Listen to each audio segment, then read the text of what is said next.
Hello বন্ধুরা, রিমা সুরের চ্যানেলে আপনাদেরকে সবাইকে জানাই সুস্বাগতম।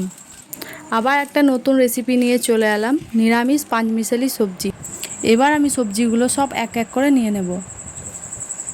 পর সবজিগুলো সব একের পর এক কেটে নেব।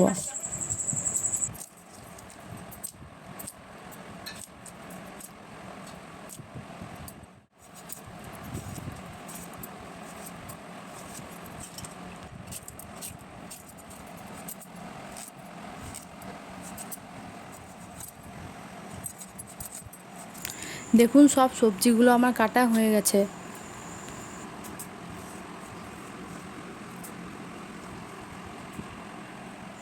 এরপর একটা কড়াই বসিয়ে গরম তেল করে কলাই বড়িগুলো ভেজে নেব।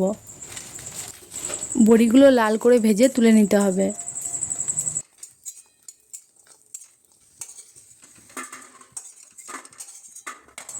ওই কড়াইয়ে একটু তেল দিয়ে কাঁচা বাদামগুলোকে লাল করে ভেজে তুলে নিতে হবে।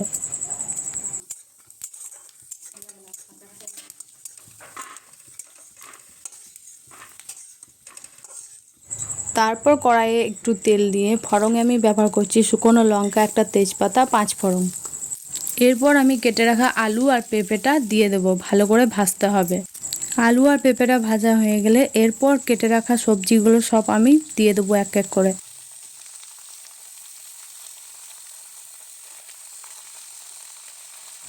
সবজিগুলো সব দেওয়া হয়ে যাওয়ার পর ভালো করে নাড়াচাড়া করে নিতে হবে, যাতে ভালোভাবে সব মিক্স হয়ে যায়।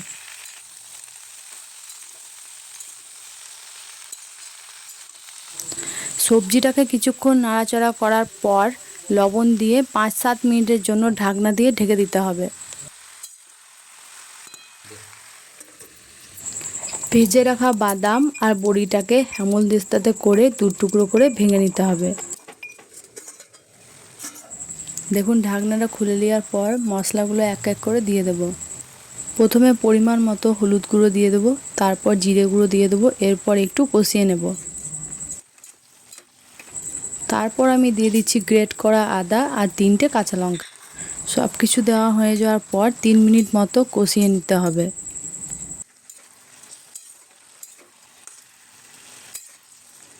তারপর মিষ্টির জন্য একটু চিনি দিয়ে দেব।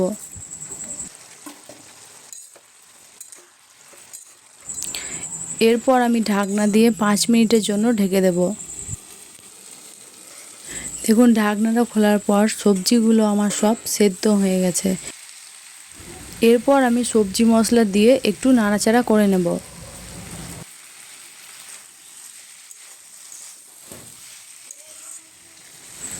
এরপর আমি ভেজে রাখা বড়ি আর বাদামটা দিয়ে দেব।